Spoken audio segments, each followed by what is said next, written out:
pleasure now, Captain and Lady Captain, to introduce the first speaker of the evening, who is Dr. Conn.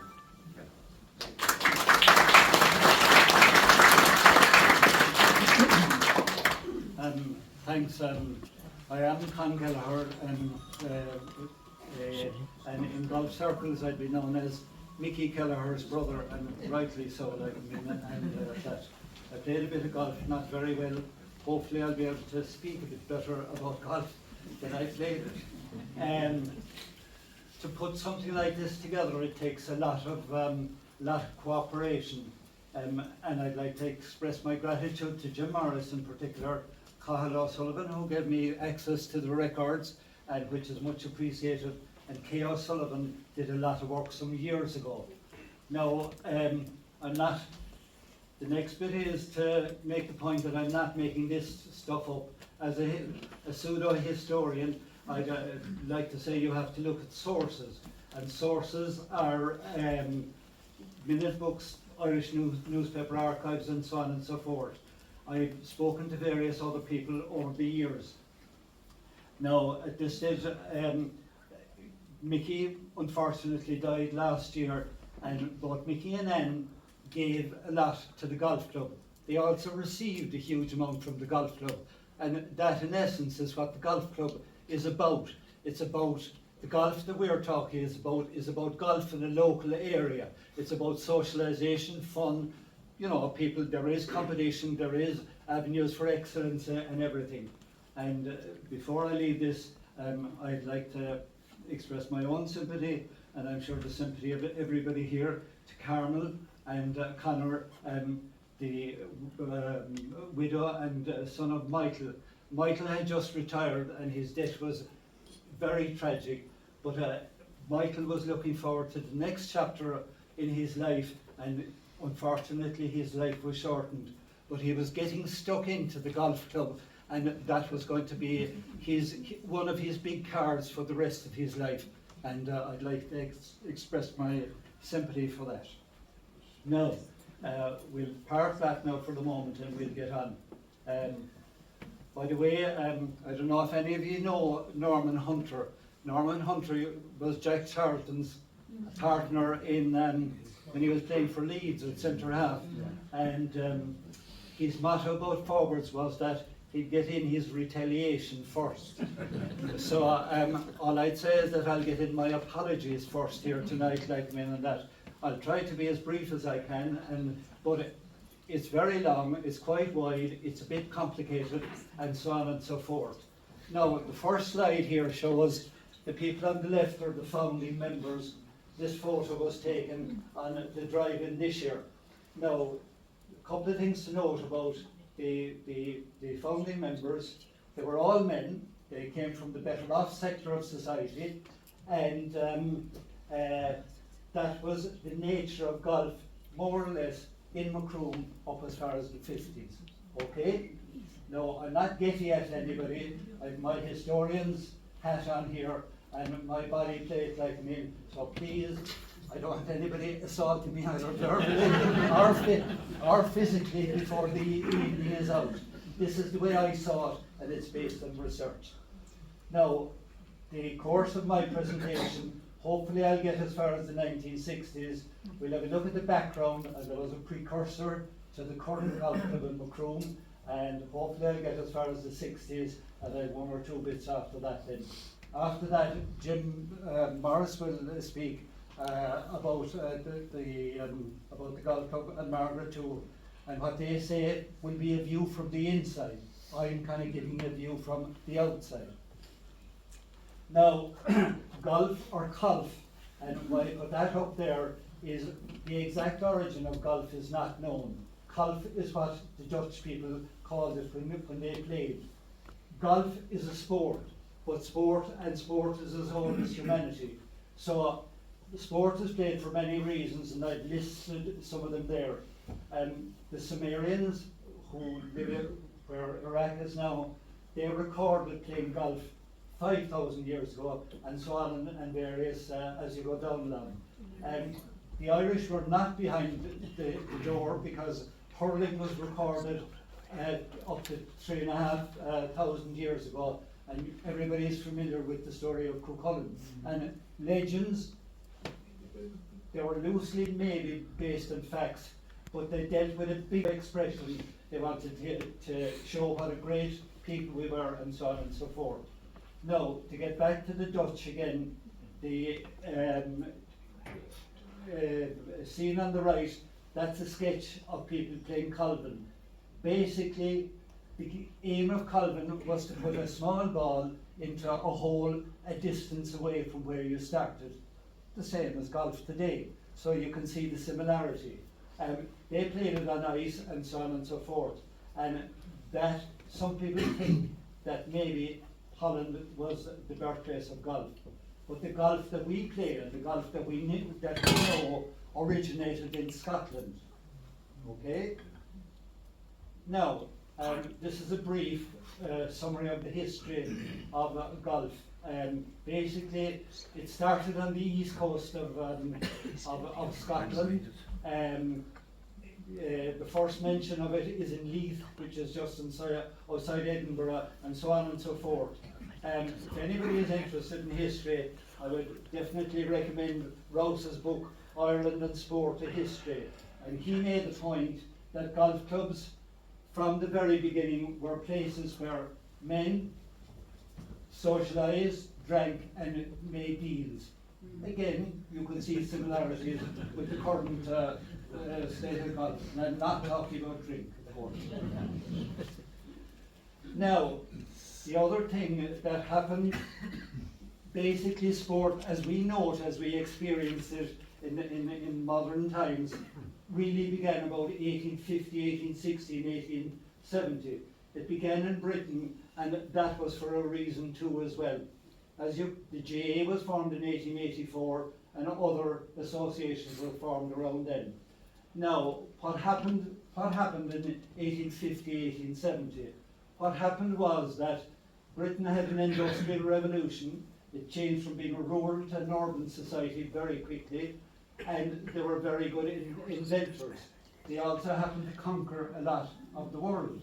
So the combination of those made Britain a very rich society, and that gave rise to a class of people who had a sector of the society who had time, money, and ambition. And the ambition was always to do as well as your betters. And the betters in that society were the aristocracy. And the aristocracy spent a lot of their time in games. Okay? So that's basically, that was the stimulus, for golf. Other factors then were, there was a big increase in education. For example, the national schools in Ireland, they developed in the 1830s. There was a letter written by a guy called Stanley, and following that, national schools were set up, and that increased literacy. Newspapers developed at that stage, and newspapers could be distributed. The part that trains was a huge part at that stage, played a big part, because roads were terrible. There were no cars at that stage, but that enabled people to travel for various reasons. It even enabled the distribution of newspapers to all over the country. There was a mad phase for forming clubs of all sorts, cycling, and amongst those was golf. Now, wherever there's popularity, the businessmen are fairly quick to follow, and they got interested, and it was in their interest. They saw that there was a demand for sport of all sorts, equipment and so on and so forth. They got in the act, and business, so all those things combined. Now, how did golf get to Ireland? By the way, there might be a question at the end, if somebody can name the three people on the top. No, don't answer now. Okay, they're all golfers, and I won't give you any more clues apart from that. Okay, now, the first reference that I found in golf was in Newtown School, and that was in the 17th century, and they had a golfing practice area. Apparently there was one in Bray and so on and so forth. But again, jumping a little bit forward, the first club in Ireland was in Belfast, later to become the Royal Belfast. This guy, Mr. Sinclair, was a businessman in Belfast, went to Scotland on holidays, was smitten by golf. When he came home, he found a Scottish teacher, and he said, I want to build a golf course. And that became the first golf course in Ireland. Now, the thing shot up. The GUI was formed. The first meeting of the GUI was in 1891, and the second was in 1893. There was a Catherine McGee. She must have been a women's liberal of her time, but she was quick on the ball, and she got her spoke in early. Now, the next slide just shows the way golf spread. Now, they obviously went to the holiday areas and the rich areas, but Macroom was fairly well up in the thing. Golf didn't only happen in Macroom alone, it was part of a bigger picture and was influenced by others, okay? Now, why I put the old 1910, there was another golf course in Macroom before the current one. Okay, and we did that. And that's my very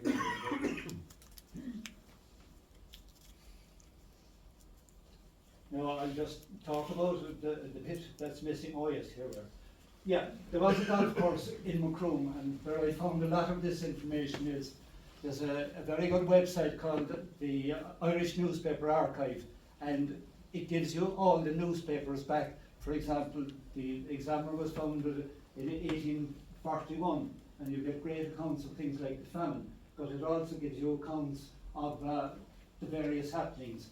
Now, the information about the golf course is very limited, but from what I can see from the information that I have, it was played by men and gentlemen only as far as research shows. It was founded by an RIC district inspector, Charles A. Walsh. In the RIC at the time, the officers tended to be Protestant from the upper class, and the ordinary RIC guys tended to be Catholic. No, that wasn't a rigid thing, but that was more or less the story. The club had a professional, it held competitions, and members included, poor Leon, I'll be embarrassed by this, but Leo's grandfather, Dave, and as mentioned. I never knew it. Nice, tell us anyway. And Tom Granger was a solicitor, but the kind of people who played were local gentry, professional businessmen, officers, squires, clergymen. So there was always a class-based, a certain, the better off sector of society played golf, okay? But the big thing as far as golf is concerned, it laid the seed for golf in Macroom. Now, this fella here is a combination of a match play, and you can see the people and what they won by and all the rest of it. But if you look at it again, there's a couple of reverends, there's a couple of doctors, there's a couple of, this guy Bernard was an engineer. I think this Kelleher there was a Dr. Kelleher who lived in the South Square, and I think he's related to those. This Phil Kelleher is, I think, the fellow, he fought in the First World War, son of Dr. Kelleher. When he came home after the war, he volunteered for the RIC and was posted to Longford. Apparently he was a fine looking fella, was supposed to get involved with one of the Kieran sisters, Michael Collins' girlfriend, but for his troubles, anyway, he was killed, he was assassinated in Longford. I think that's the Phil Kelleher, so an interesting kind of side thing. But the big issue is that, you know, they were a sector of people who were playing. This is actually this one here is the first reference that I found for golf in Macroom, and it was, would you believe, there was a dispute between that golf club and Lady Ordelon, who was the owner of the course at that time. So the history repeats itself. This tells you that the professionals, there was a professional basically put up with prize, and this tells us who founded the club. Now moving on from there, all this stuff you know more or less, like men and that, so we'll go very quickly through that, okay? By the way, if I see 5 people asleep, I'll stop talking. Now, Macroom Castle was burned by the irregulars, the anti-treatyites, in August 1922, amongst whom were Frank O'Connor and Erskine Childers, apparently. Lady Ardlon was 72 at that stage. She was very upset at the thing and she decided to sell it. Now, Lady Ardlon is an interesting character because at one stage she was supposed to be the second richest person in the UK after Queen Victoria. Note, she didn't give the course like the Macroom. She sold it, all right? And she also looked for 4,000 at the very beginning. It was eventually bought for 1,500 and so on and so forth. I put in the value in today's money, and £100 is worth more or less 10,000 euros today. Whatever it is, the Macroom Castle main bought it. It still owns the ground, and it led to what I would consider dual control of the area, which crops up every now and again in our story. Maybe I'm being diplomatic here, but I'm saying that mostly the relationship was harmonious, but there were blips. Now, I've put these two slides together because Macroom is still small, it was smaller still in 1925, and there was a lot of overlap in the two bodies, because basically the people who played golf were from the better sector of society. The people who put up the money obviously had to have a bit of money, and they came from the same group. Now, this is a list of the guarantors. They were the guys who put up the 100 quid, and this is a list of the founder members. Now, the guys in blue, they're the people who were on both, so that shows you the overlap. But the overlap is actually stronger than that, because this fella, Cars O'Leary, he was, I better be careful here now, because he is Margaret's great grandfather. So if I need help, like, you can put your hands up and that. But he was also, he had a very big business up in New Street. He was called Connie the Drummer, and he played with Clondrohid when they played, were unlucky to lose in All Ireland. But he was also the father of T. O'Leary, who's Thomas O'Leary, who was Margaret's grandfather. Now, who else was here now? Let me see.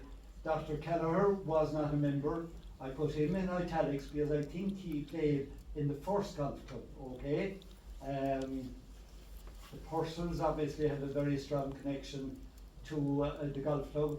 And this Dennis Lynch here, he was the father of Rita Lynch, the famous singer, and Rita's daughter is here tonight too as well. So you can see tight community, but would have come down like in various aspects. Again, note, they were all professionals, the club was formed, the course was developed in 24-25, and I'll show you what I think is the first photo that I got my hands on from January 1926. I must make a confession at this stage because there's a slight dispute when the club was founded. In my view, I thought it was founded in 1924. I think I bumped into James Neville at one stage, and he insisted, no, it was 1925. But now I have a chance to show you my evidence tonight. You're still wrong.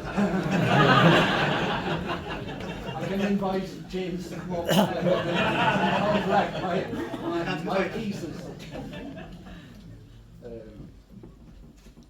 Now, does anybody know what green that, well, it is written there, the 16. No prizes for that. But you can see it is the 6th, and you see the trees in the background. And it's nice, I think it's a lovely picture. Obviously, the quality of the picture isn't great, but it's a fantastic historic picture and very good in my view. Now, what's also interesting, this is taken from the Examiner, 15 to the 1st, 1926. And it gives a description of the course, and that still holds true today. It was a beautiful course, and he talks about the beauty and the setting of Macroom Golf Club, and that's exactly true.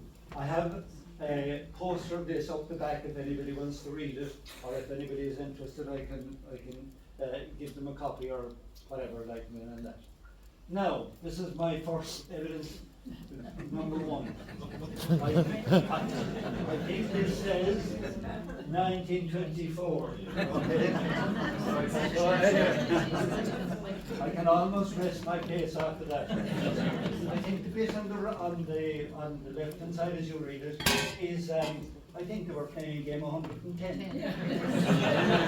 They used to cover them for the thing. So, by the way, this was printed. Macroom Printing Works was owned by a fellow called Dan O'Mahony. He was a very good golfer, and when he died, he sold the business to Cotters. So Macroom Printing Works are still big, and he lived in the main street, like too as well. Okay. Anybody asleep yet? Hands up, who's asleep? Now, to go to the founding of the golf club, the golf club was founded in the 1920s. Now, the past is a very strange place, and in the 20s, Ireland was just after many people had fought in the First World War. There had been the War of Independence, and there had been the Civil War. Okay, so the country was very divided. Almost half the people didn't support the state, and in fact they were quite hostile to the state. Transport, very few cars around. Macroom had electricity, but a bit hit and miss. It was home-produced electricity, running water, and so on and so forth. And these were the games that were played. There was radio, 2RN, the first Irish radio station, began broadcasting in 1926, which was very narrow and very stale, and these were the pastimes. Now, in the golf club on the other side was, the course was prepared in 1924-25. Again, I have more evidence here for James, I hope you're watching. There was a president and a captain in 1924, so they had to be a president and captain of something. So now on the right hand side here, these are what happened at the beginning.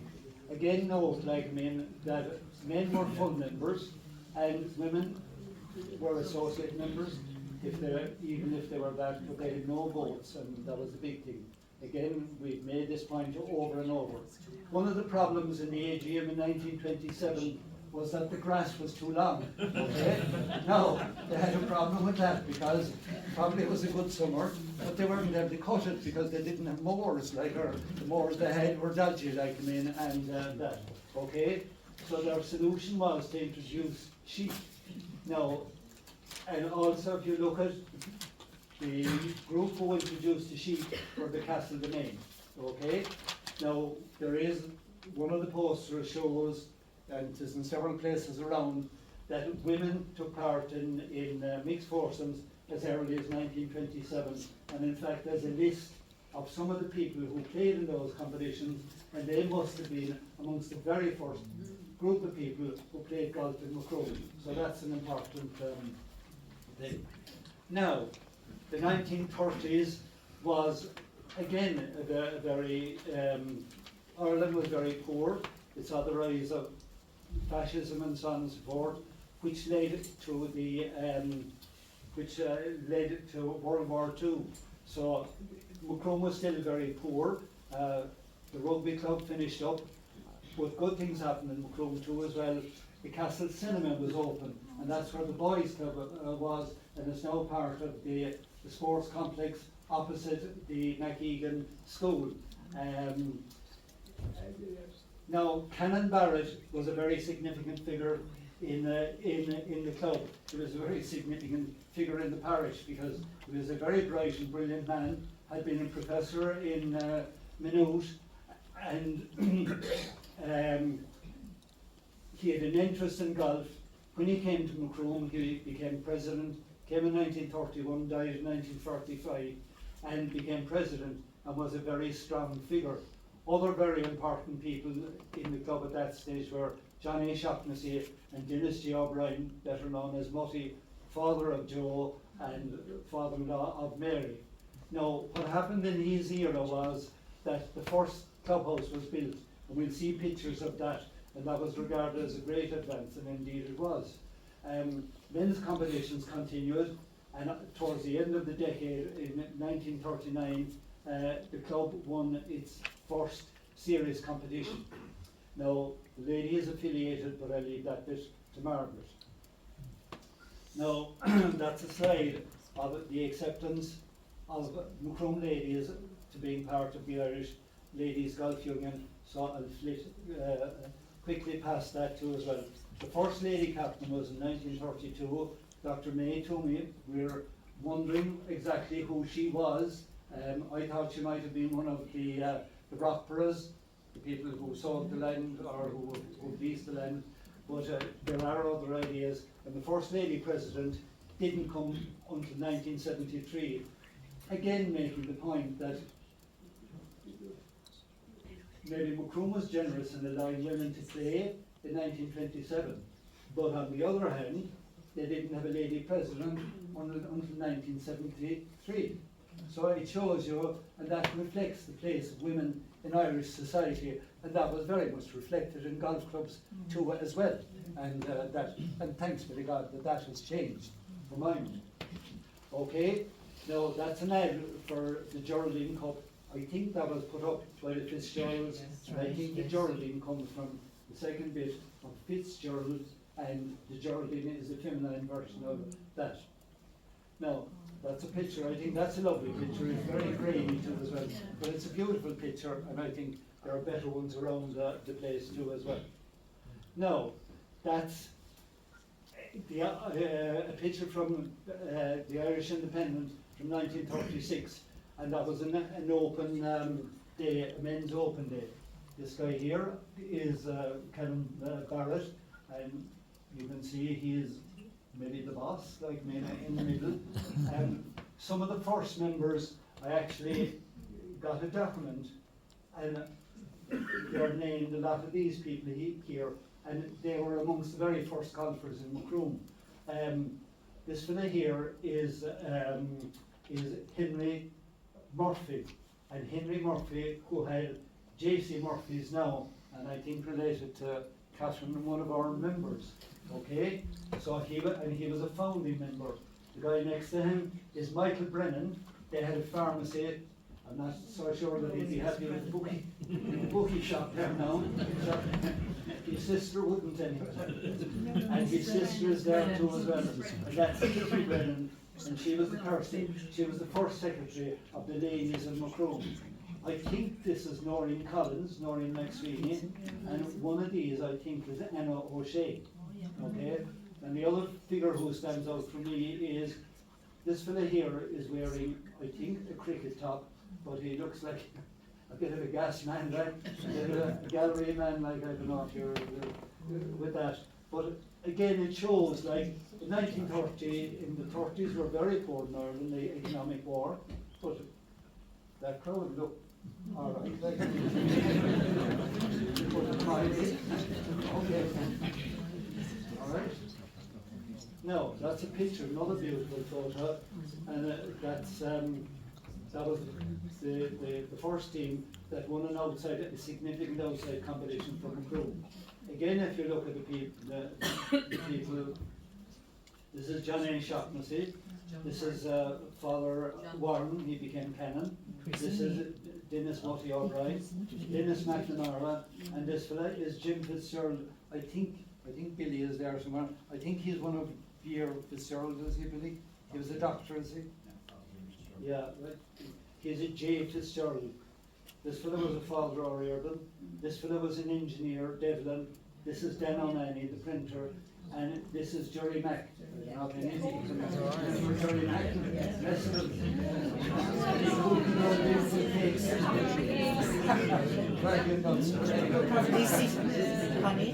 You're probably sitting in his property here.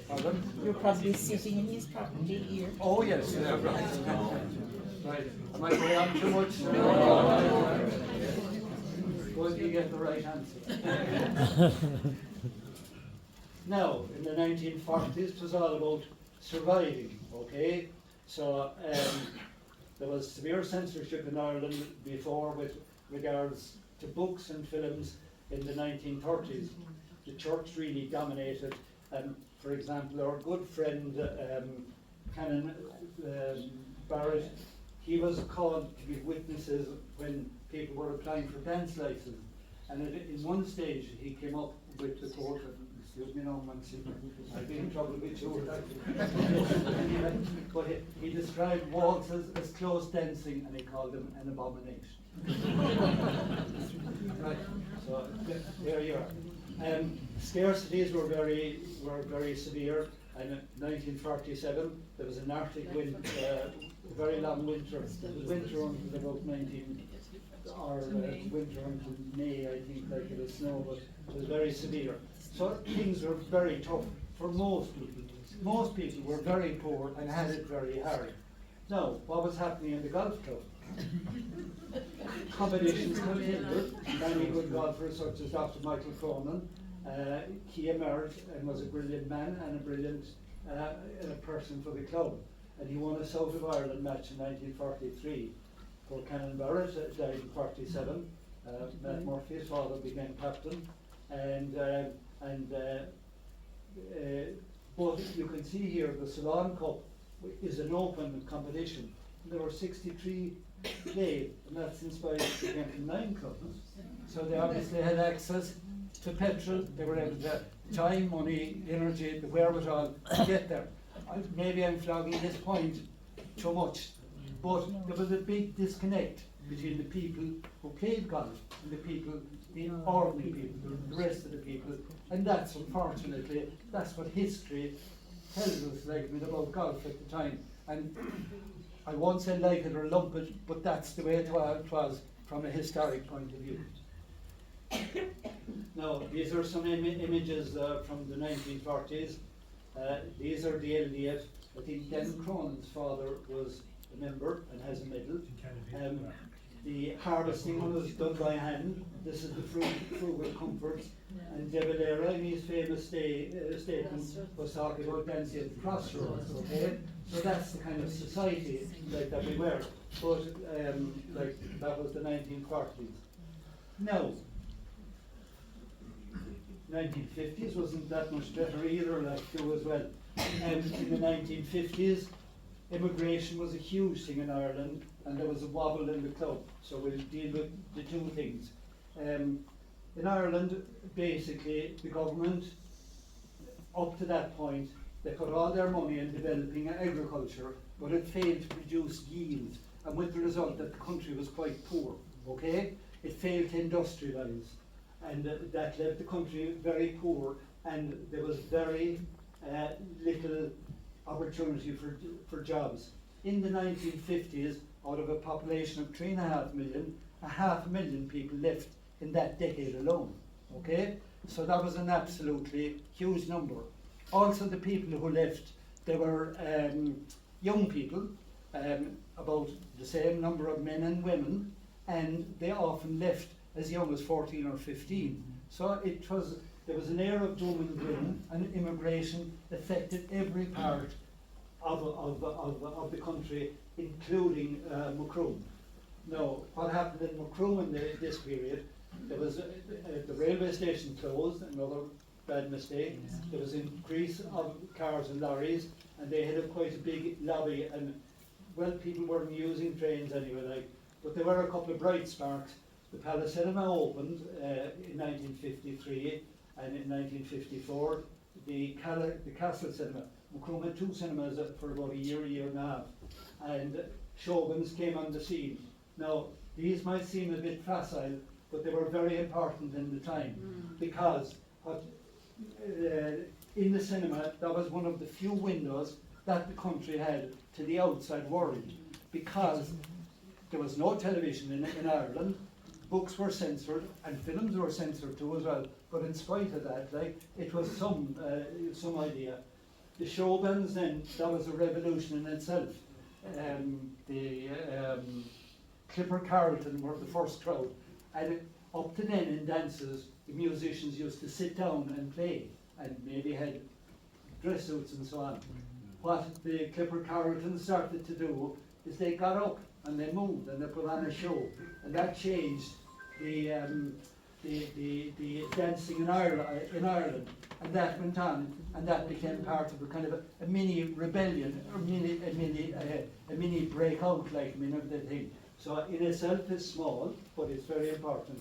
And the other hugely important thing in Macroom is that the ICA was founded in 1953. Now, the thing about the ICA was that it was obviously women only, but and in Macroom at the beginning, it was supported by every sector of society. And women went there in droves at the beginning.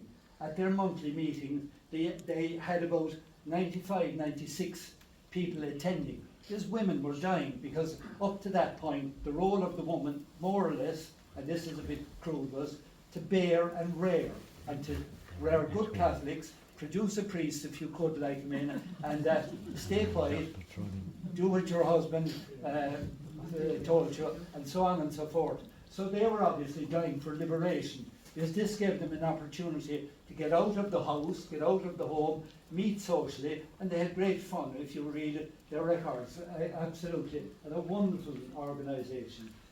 Now, what happened in the golf club?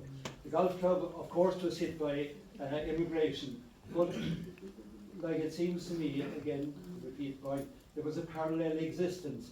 I don't know if anybody can remember Don McAuley, but he wrote Deal and Jory, and he was a very good writer, very bright man.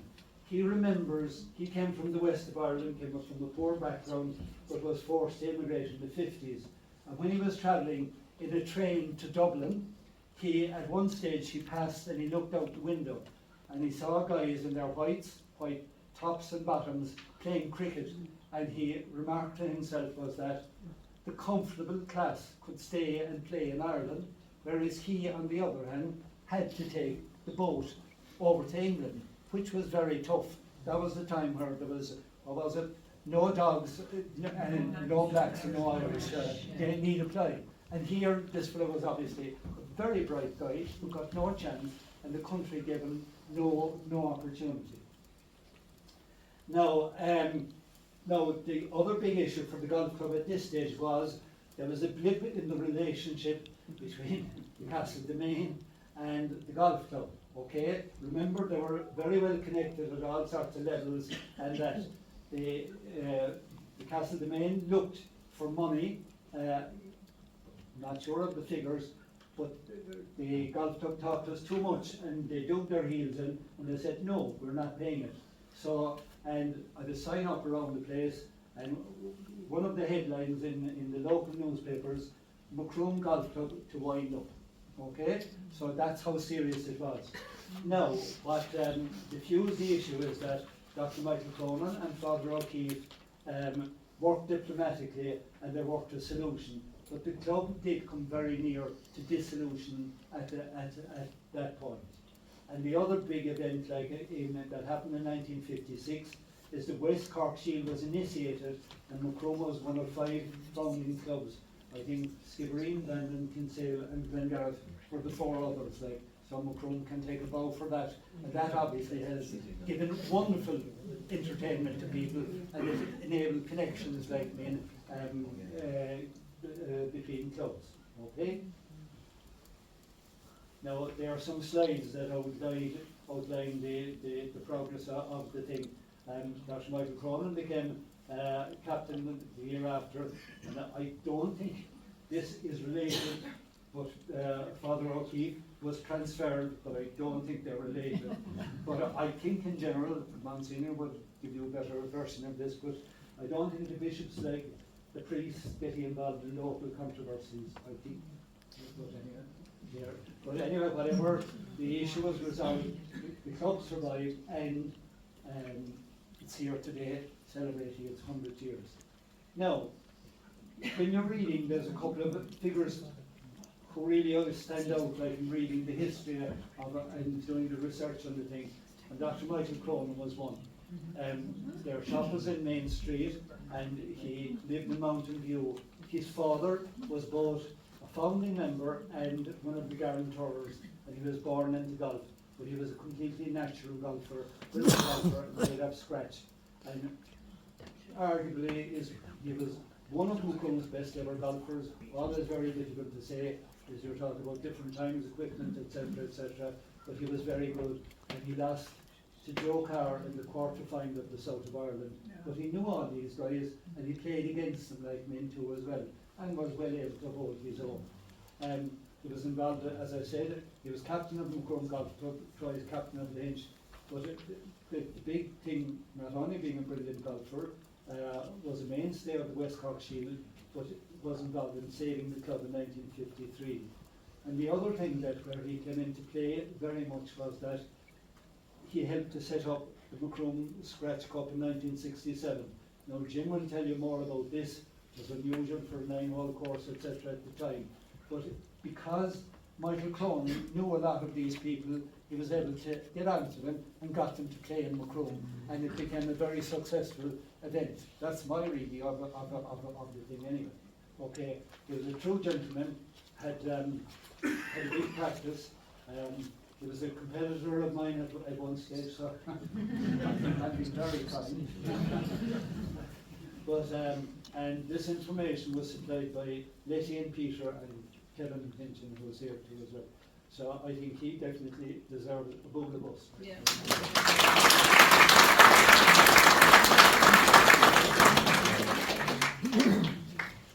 Am I talking too much? Stop so that it's one for another bit. Okay. Now, in the Keller Shield, this that tells you, that's a bit of evidence that Macroom was one of the thing. And the quote on the right, that tells you where some of these people must be someone, I'm not sure who were the first people to play in the West Cork Shield, but these were amongst the very early ones anyway. So, and we have their names there. And again, a thing that should be noted and recorded and maybe recognised or acknowledged in some shape or fashion. Now, the 1960s, we were, yeah, that's my dear brother Mickey there. Now, the other man, the other hero, I would say, who emerges from this is Jim Morris, who will speak to you in a minute. And he is important for a couple of reasons, like men and that. Jim, as a Killarney man, came from the Glen Eagles, was a psychiatric nurse before he became a Garda, and he joined Macroom Golf Club in Macroom. He was asked by Dennis O'Brien to become secretary in 1967, and by the late 80s he was still the secretary, so he has served a very long time. He became a very good golfer and a brilliant secretary and a brilliant record keeper. He was, somebody said that the more golf is a strange game. The more you practice, the better you become. Well, Jim epitomised that. He won a national Phillips competition in 1972. Now he won a whole rake of things. So he did all these things. A very good golfer, mainstay of Macroom teams, and won loads of things himself. Captain in '74 and president in '87. But maybe his biggest contribution was that he was the first ordinary guard to join Macroom Golf Club. He was followed by many others like Jim Tiernan, Christy Riley and so on and so forth. And he also epitomised that a new class of people were beginning to play golf. Ireland had become, immigration had stopped in the 60s and 70s, and people became a bit prosperous. They had a bit of money to spare, and there was a new agricultural advisors and so on and so forth. They began to play golf, but I think Jim led the way, and led the way very brilliantly. And with that, I'll stop.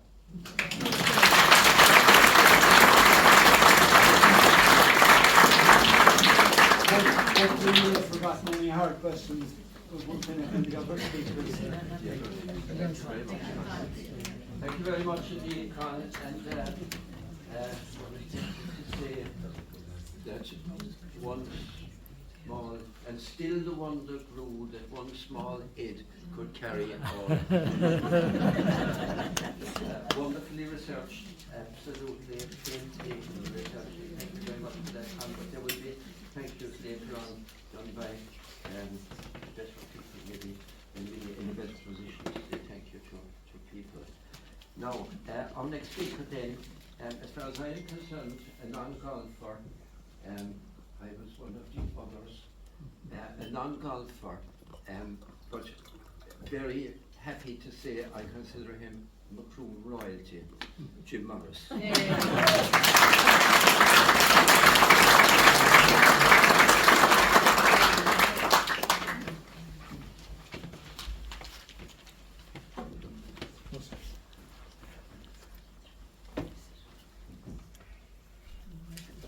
Good evening, everybody. Hope the thoughts are all good here.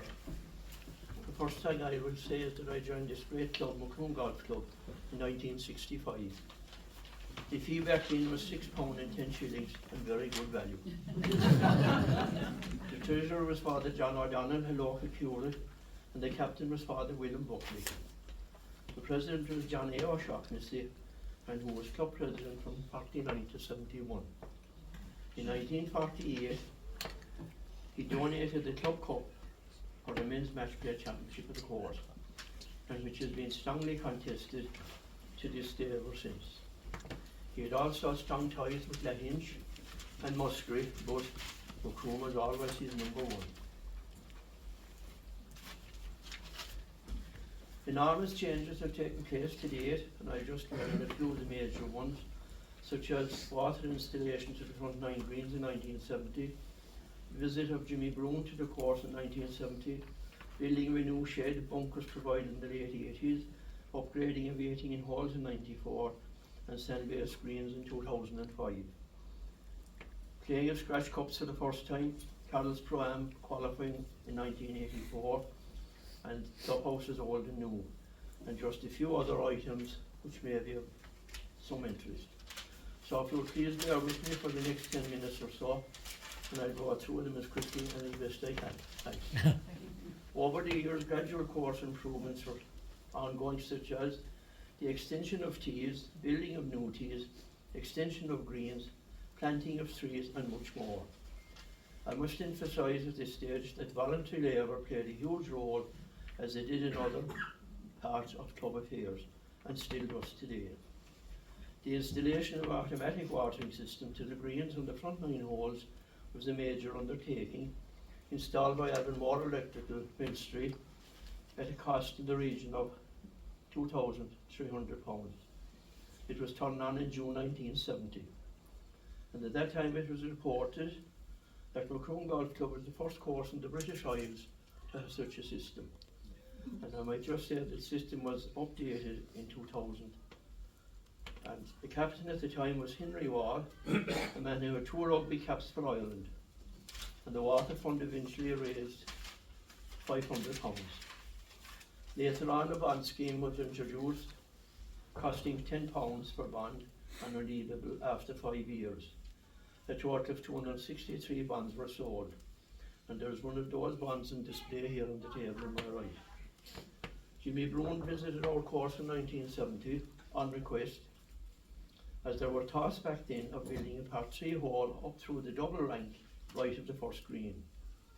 He recommended that the mounds at the first and 8th be removed, level out the 9th green, and close in the grass bunker in the front of the 9th green. The work on the 9th green was being carried out in 1973 under the captaincy of Sean McSweeney. And at the same time, there was a match play, a Westcock Shield game against Skibbereen to be played, and the 5th green was an alternative green for the 9th and 18th. So the trees in the wood were very small back then. In 1988, Eddie Hackett visited the course again, hoping for the next to 9 holes, but at the time there was no land available. Others to visit the course to assist in improvements were Paddy Merrigan, Jack Kennelly, Bat Murphy, Martin Gallo and Eddie Hackett, and in October 92, Liam Higgins visited the proposed new 9, and there's a picture of that visit on display in the background. A new shed was built in 84-85, located back at what we call the Black Gate, badly needed and long overdue, and added to in 1987. And I just might mention the old shed was beyond the 4th green, up to the right. It was a green corrugated structure and barely had enough room to house a small grey tractor, a Teesmore and a Greensmore.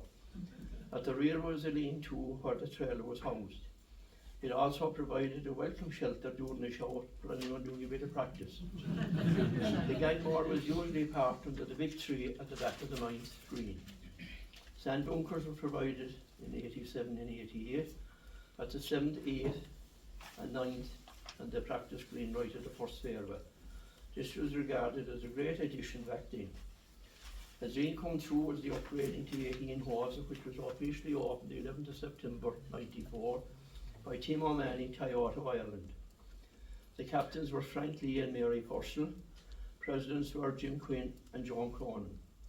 Sand-based greens were provided to the front 9 holes, started in 2004 and played in June 2005, another major improvement. The first Senior Scratch Cup was played the 10th of April 67 under the captaincy of Michael Corrigan. This was seen as a huge task back then, as normally only 18-hole courses held such events. It was sponsored by Montrose Ballroom. After much planning and anxiety, the great day arrived, and thankfully the weather was kind. A total of 88 players took part, and with a score of 72 goals, the winner was Bill Keller, Douglas Golf Course, and who was an international player at the time. Thereafter, many more such players graced us with their presence and playing as such, and this was seen as a great compliment to our course. We had players in the calibre of Tom Egan, Liam Higgins, Hugh McEwan, John McHenry, and Dennis O'Sullivan, just to mention a few. We had some quality players over the years, and they all loved coming to Macroom to take on the challenge. I'm glad to say that the examiner report and a picture of that first Scratch Cup presentation is on display in the background. And in 1968, the Senior Scratch Cup was won by Ned McSweeney, also Douglas Golf Club, and again sponsored by Montrose Ballroom. And there's a picture of that presentation on display. And I might just mention that same Edward McSweeney from Douglas lost the playoff in 1969 to retain the trophy. He was beaten by one Sean Conway from Mallow Golf Club, who incidentally turned professional 3 weeks later, and that opened up new avenues for him. And he's still today, and his family running in Mallow Golf Club as professional. I have a little snippet here about the Morrises in the late 80s, no connection.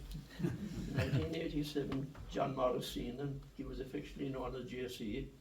He won the Scratch Cup. In 1988, his son John Jr. won the cup, and he was an international player at the time. And in 1989, JC Morris was back again. But in 1990, our own Flor McCarthy won it, and our captain at the time, Bill Harrington, had great pleasure in presenting the cup to a club member. Florida.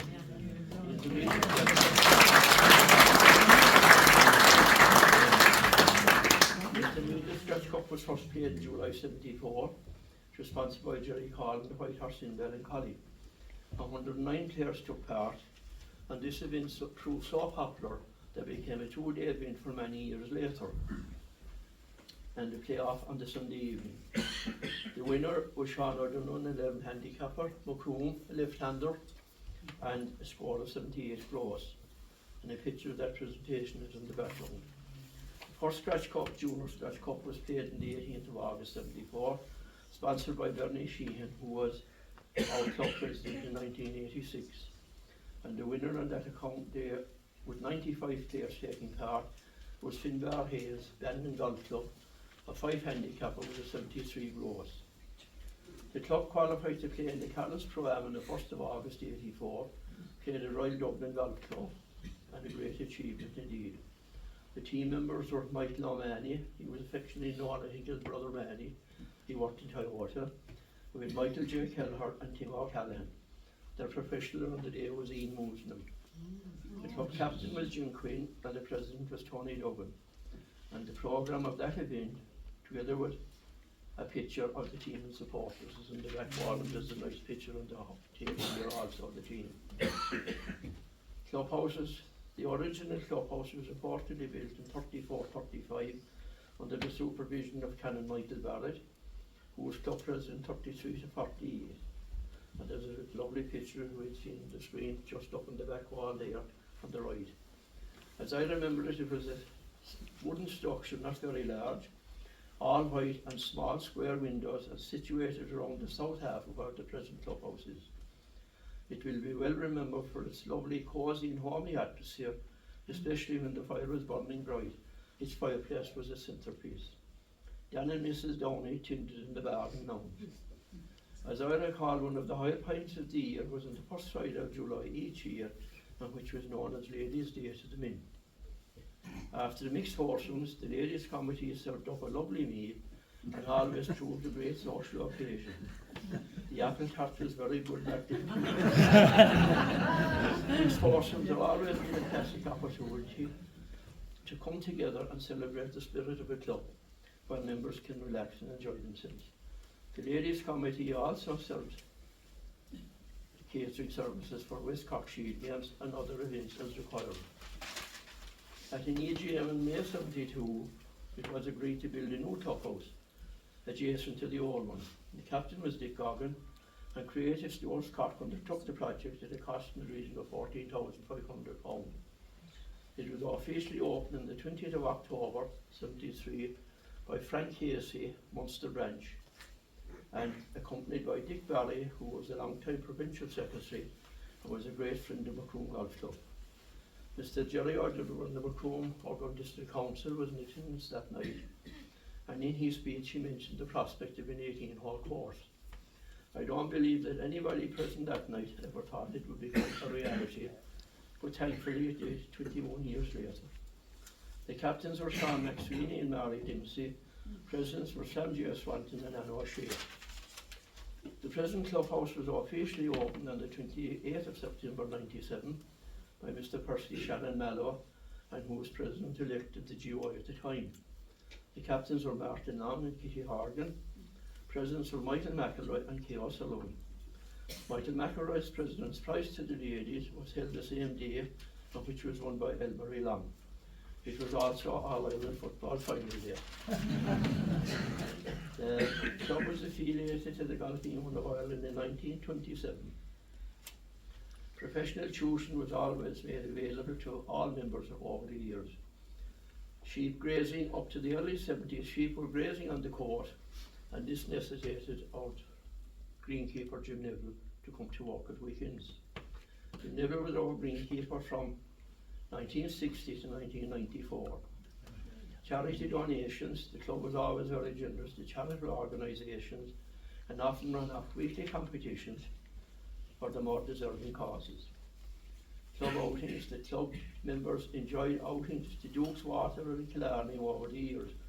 The first club outing was to Killarney Golf Club in 1970, September 97. And I can definitely say, for a reason I remember, on the 15th of September 85, the small bunny bus left Puckroom and 17 members enjoyed a great day at Duke's. Rory Gallagher was in our clubhouse in the mid-70s, getting ready for stage in the GA grounds during the Mountain Dew Festival. 78. And he had one up on his followers at this stage because Rory had been escorted in the west side, the west side at the Black Gate as we call it, and his followers were up on the square awaiting his arrival. But then he was on the stage, Rory was on the stage waiting for them playing away. Sure, a day in July each year, the first in July was a day when the first green was wired off and the first fairway was out of play for the Macomb Agricultural Shore Society. Lamps were elected on the Avenue Inn on August 79. Fundraising consisted of raffles, club socials, table quiz, various draws, dinner dances, club and open competitions, anything and everything to raise much needed funds. Finally, as this year of 2025 is a momentous occasion for our club, being centenary year, it is also a time tinged with sadness as we remember all our dear departed members who have gone to their eternal reward. Very slag day God of an I want to pay a special tribute and express our sincere appreciation to all those great members from both sides of the club who over the years were so dedicated and gave so willingly of their time and assistance that helped to bring our club to where it is today. My abiding memory will be that great cooperation, willingness, passion and such voluntary contributions. Thankfully, it's gratifying that it's the very same to this day, and long may it continue. Thank you for your patience and attention. I wish you all a happy, safe, memorable and successful 2025. Week is all good here.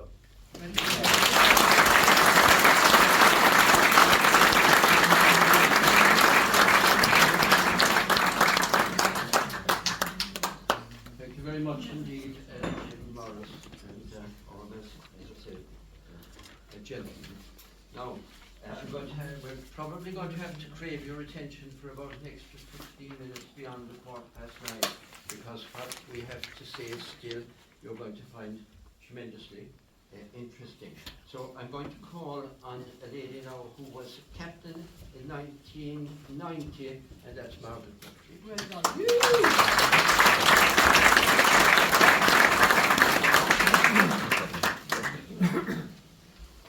Thanks, Brenda.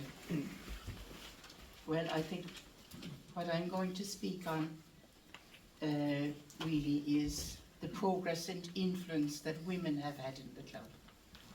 Because as Connie was speaking earlier, we were associate members for so long, and it was important. It was a huge step when we became full members. So I'll just begin a quick run through what the 90s will be the main point of the talk. It's funny, like when we thought that the ladies club started in 1930, and would you believe a person born on that year has been a playing member, still alive, and was a playing member in Macroom up to very recently. Joan Cronin was born in 1930, and I know that her father was involved as one of the founder members. So she's still alive today, and we actually went to see her recently. But to think that there's a connection today with that back in 1930. The 1930s and the 1940s, you'd have an average maybe of about 10 to 14 women playing golf. As I say, they played, Con showed a picture there, a report in the newspaper. So before the women had a club of their own, they were out playing golf. And the interesting thing was, they were playing mixed golf. So there was a group of men in Macroom who were willing to accept women as being part of the club before the ladies' club was even started. And it was a good omen for what was to happen over the years. 1930s, 1940s, the 1950s, regular playing, success in the club. You saw a picture there in 1940 where the women of Macroom won a Munster title. The big change, I think, started in the 60s, the growth in the women's club, because of course in the 60s the television arrived. I remember a lady at home where I come from in Doneraile, our next door neighbour, who played golf, coming into our house to see the Masters. So the Masters and the Opens were shown on television, and I think everyone's interest in golf grew. And as a result of that, the natural, normal people began to look at golf as something for them rather than for the chosen few. So in the 60s,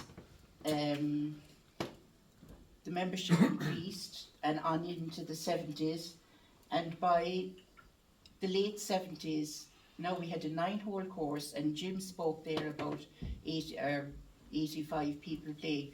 But on an open day in Macroom in the late 70s, 85 women played on a 9-hole course. I mean, it was phenomenal, the fact that that many people went out on the course. At that stage, people were travelling out to play golf. Open days were popular. and the women were playing more and more a bigger part in the club. The 80s then was a huge change again. The lady captains of the early 80s went about organising more women to join the club and juveniles. And Mary Murphy, the late Mary Murphy, you might remember Mary Murphy was the teacher down in the vocational school. And there's a little clip here from the Southern Star. Lady Captain Mrs Murphy was pleased at the large turnout of beginners and experienced players for the Help the Beginners outing at the club on Wednesday last. We went along and together with many other hopefuls enjoyed the outing and advice given by top players Judy Kelleher, Patsy Cronin, Kay O'Sullivan, Irma Clifford, Nan Fitzgerald, Mary Nyhan, Eileen O'Reilly and Joan Cronin and many others. It is of course a little disconcerting on looking to the far distance to see where one's ball had landed, to later realise that it is still lazily sitting there adorning the tee. However, all of us beginners were assured by our patient coaches that even the greats had to start somewhere. And that was the start. Mary Murphy went about her business to bring people in. And on the same script from the Southern Star, the club's male committee armed themselves with forks and shovels on Saturday last and spent the day spiking and working on the greens. The captain, John O'Brien, expressed complete satisfaction with the turnout, a firm indication that club spirit is tops at Macroom Golf Club. And I see John O'Brien is here tonight as well. And the Southern Star has been very kind to golf courses, and they always passed on information. That was in the 80s. And then in the middle 80s, I know I got a phone call, and many more of my age group got a phone call from the captain of 1995. That's Tess Kelleher. She's here again tonight. As I say, there was a concerted effort to bring in people.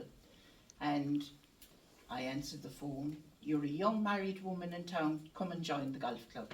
So they weren't waiting for people to go, they were actually going out and bringing, and there was a great group of us joined, and from that day on, the ladies' membership increased and got more successful along the way.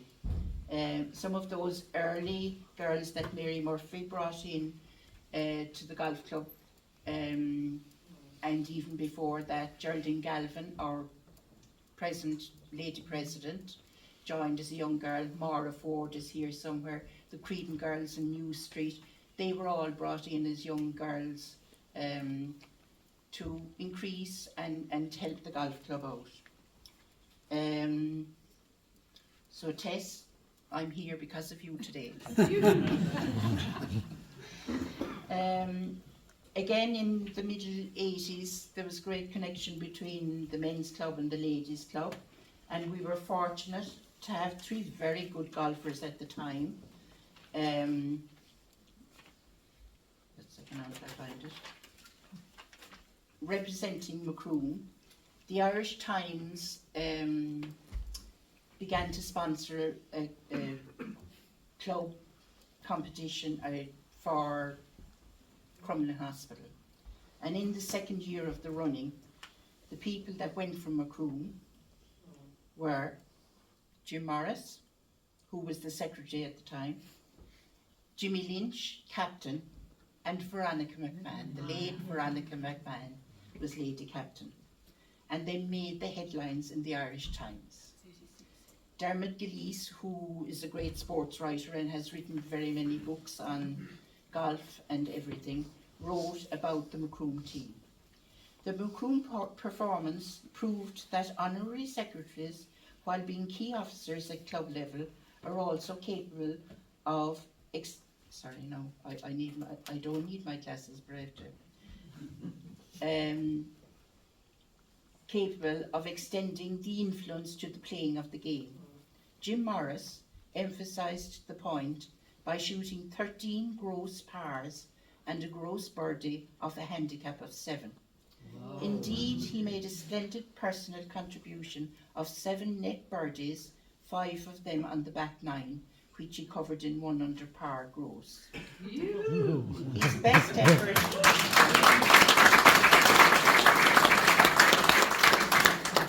His best effort of the round was a par in unlikely circumstances at the difficult 17th. Now this was played in Thurles, and if you know Thurles, the 17th and 18th are 2 great holes to finish. After hooking his tee shot dangerously close to the trees on the left, Morris was forced to play a 5-iron left-handed to extricate himself from trouble. He then pitched to 3 feet and sank the putt for a team score of 7 points at the hole. And now to the ladies. The greater proportion of those points, however, was produced by the lady captain, Veronica McMahon, who had earlier used her 31 shots most effectively by carding a net birdie at the short 5th and a net eagle at the par 4 9th. At the 17th, Jim's favourite hole, a par 5 for women, she was short in 3 and then almost holed a chip to set up a comfortable par net eagle. Meanwhile, the captain, Jim Lynch, a one-time 3 handicapper, now playing off 9, made a very solid contribution of 7 pars, 2 of them net birdies. Indeed, Macroom were so strong on the back 9 that one of their net birdies on the 17th was discarded. So Macroom was well represented in mixed golf in the 80s. Now we'll go to the 90s. The 90s, of course, there were huge changes in Macroom. I came in 1990 as captain, and the men's captain was Bill Harrington. And I see Ann Keller now. All our time on a Wednesday morning, Christina, was 10:30 draw Wednesday morning. And I'd be halfway down the first hole, and here comes the car down the fairway, Bill Harrington. Margaret, come here a minute, I need you. But during those chats, Jim realised, or Bill realised, that when the ladies were playing club competitions, the club paid for their meal afterwards, but the ladies themselves paid for their caddies' meals. So when Bill heard this, he was horrified, and he said, but they're all part of the club. So in his year as captaincy, we didn't play any more matches costing the players money. He made sure that the club covered the caddies as well. Not only that, the ladies didn't have a blazer. The gents had a blazer, we think from around the middle 80s, wasn't it? But the ladies didn't yet have a blazer, and he said that's not good enough. You're members, you're paying your membership, you have to be represented well in the club. So 1991 saw the first blazer donned by the lady captain of the year, Mary Kelleher from Mount Massey. It was before management time, so the men's captain really had a lot of clout in the club, and they recognised the fact that Macroom was being represented by the women as well. So that was Bill Harrington. As well as that, there was talks of the women becoming full members. And so in the early 90s, there was subcommittees set up. At the time, because I suppose I was captain, and maybe the following year I was included in that subcommittee, but also Nora O'Brien, who's here tonight, and Mary Massey, as we call her, Mary Keller. The three of us went to meet a subcommittee from the men's club. And after there was 1 or 2 meetings, there was forwards and backwards. There was some reservation with some men, as regards us becoming full members. Would we take over the place? Would we, you know, they were afraid of their place on a Sunday morning. But then, as the course was being built at the time, or the provision for the course was coming about, and there was grants needed, and suddenly, back from whoever the grant was coming from was, you'd get a grant if you were all full members. So suddenly we were accepted, and in 1992 we became full members in the club. Prior to that, of course, we had to have discussions within our ladies club, because some people said, oh, but it'll cost us more, and you know, they were looking at the money side of things. But the good thing about the ladies, like some clubs divided the membership and they still left ladies become associate members, but we wanted in the ladies club in Macroom, it was all or nothing. So there was an agreement in the club that there'd be no other categories. We were all together, standing all together, so that's when we became full members. And then as full members, of course, we had a vote, and we were acknowledged to have ability, and little by little, like you can see there's a photograph out there of the inaugural meeting of both clubs, and actually at the top table there are 6 men and 6 women. And it was the start, it's 30 odd years ago now, it was the start of a coming together of the club, and the club just got better and better, because the more good minds you have, the more you can progress. So that was in 93. I just have to look at it now again.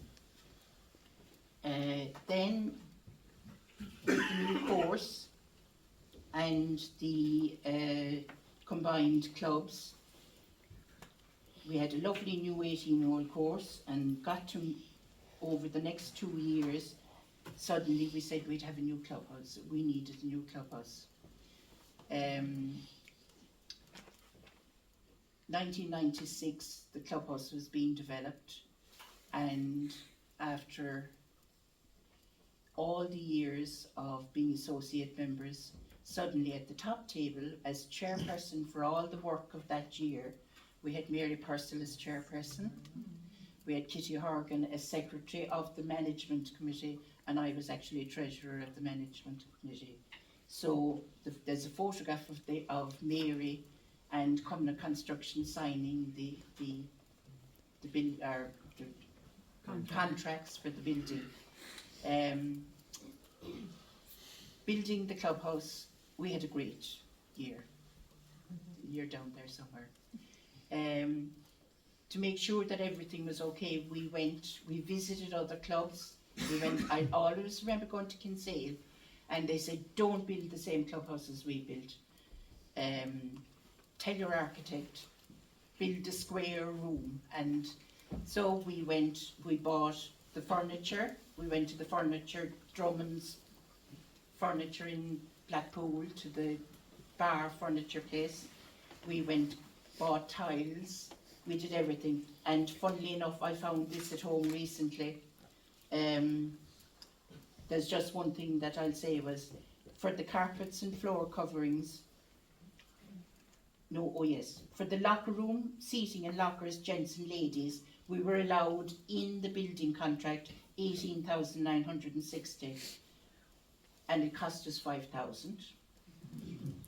The carpets and floor coverings were 11,880, and we got for 10,000. The biggest one of all was the bar furniture. We must have spoken very nicely to Mr. Drummond at the time, because what we were allowed was 19,100, and it cost us 12,000. So maybe it was a good idea in putting 3 women in charge.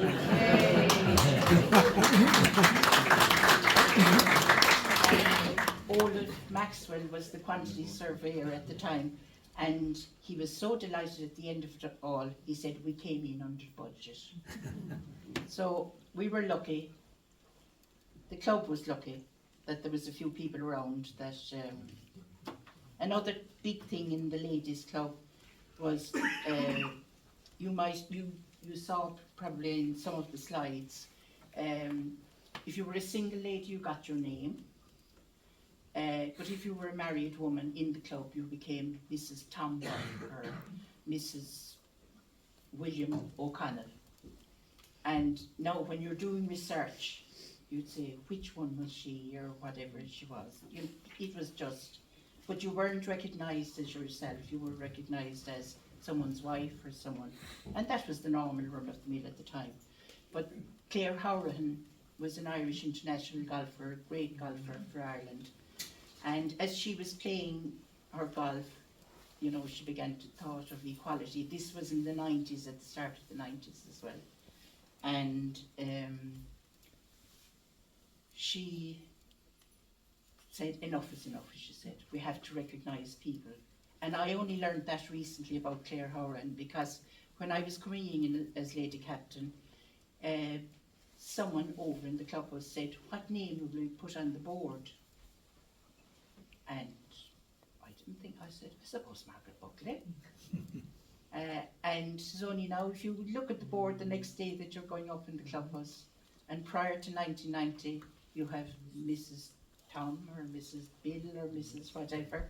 And so there were changes. The 90 was huge for Macroom. There was a coming together of the minds of the time, and it has been nothing but progress since. Just one thing now, oh yes, Jim spoke about it as well there, about the use of the golf for the local charities. And in 1990 we had the first competition where everyone played over the weekend. That was the other Con Mount Massey, our friend the late Con Mount Massey, organised a weekend for Crumlin's Children's Hospital. His brother was Dr. Jerry up there, and it was the first competition in Macroom where everyone played over the weekend as part of one competition. I have a photograph of it. I put it away safely and I can't find it. Another one was our local hospital, which was a huge part of the 90s fundraising, and Dr. Khan and a few other people started ran a competition for the local hospital. After that, Joan Healy, our member, was the matron in the hospital. So having Con started, she went around and collected a few of us that had been there at the time. And eventually, from Macroom Golf Club, the contributions, because the golf club started contributing, other people contributed, and the day room was built out of the fundraising, part of the fundraising that went on in Macroom Golf Club. So the golf club is a great place to play golf, it's a great place to socialise, but it's also a good place, and it brings us back down to earth, that there are needy and other people around, and we were all able to help them.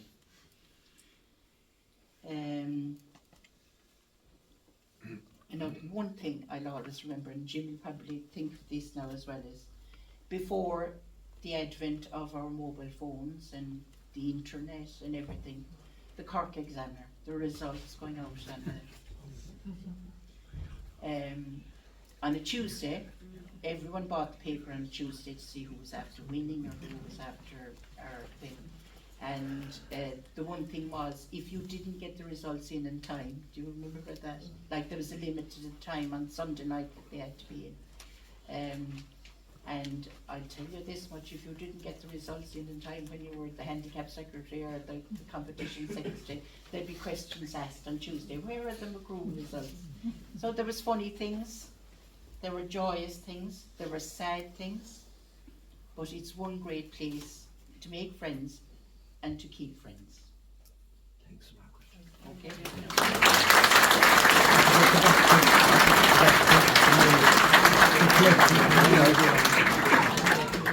Thank you very much, Margaret. Clearly, riveted to your seat with all this wonderful information. And it also appears to me that there is no clock in the golf club. It would appear. Now, we're coming towards the end, but I want to call next on the lady captain, who is, I'm sorted out to Margaret at this stage, who is Margaret Keating. So, Margaret, would you please come and say the thank yous, and after that I'll do a bit of tidying up of what needs to be So, she...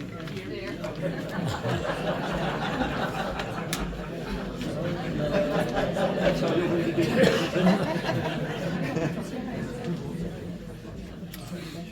Oh yeah, I know. Okay, I'll keep it very short and sweet. And I suppose my job here is just to give some thank yous to people who have really worked very hard over the last couple of months and culminated in what we have tonight, which is a very comprehensive history of Macomb Golf Club over the last 100 years. So I think we've all learned something here tonight. So first of all, I suppose, unfortunately, our MC, Dixie Collins, is not here with us tonight. He had a family bereavement, so he had to step out at the last minute. So thank you to Brendan for stepping into the breach to help us tonight. So I suppose my first thank you would be to Dr. Conor Kelleher. Over the last few months we've been having several meetings with Con and working out what's the best way to approach this history night and how to make it as entertaining as possible for people, and I think Con has definitely succeeded in that. I think the amount of detail and content was incredible, and it's down to the huge amount of work and huge amount of hours that Con has put in to ensuring that we got a very balanced account of things that happened for the last 100 years. So I think Con definitely deserves a round of applause.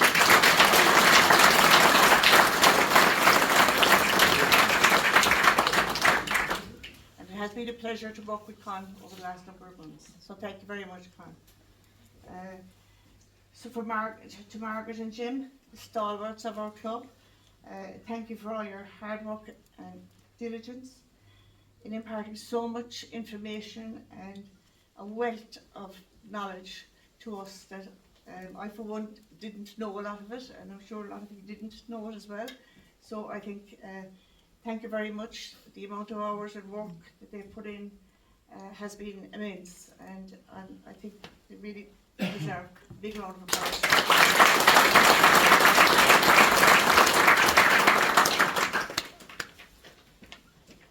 Also, I think all the photographs on the boards around, there's been a huge amount of work attached to compiling all them together and putting them up. So I hope you've all had a good look and have enjoyed and have seen people that you know and love over the years in the golf club. So again, thanks for that. All this doesn't happen without a lot of work and a lot of research. And the amount of research, again, was immense by all three. So thank you very much for that. So for the future of Macomb Golf Club, I think the future and into the next century is looking very bright for Macomb. I think we have up to and over 130 juveniles in the club as of right now, and that's due to a lot of hard work by the parents, club members and mentors, and I think we are in a very vibrant place. We have loads of young lads and girls who I think will take on the mantle in this next 100 years. So I think Macomb Golf Club is here for a long time to come. So thank you for that.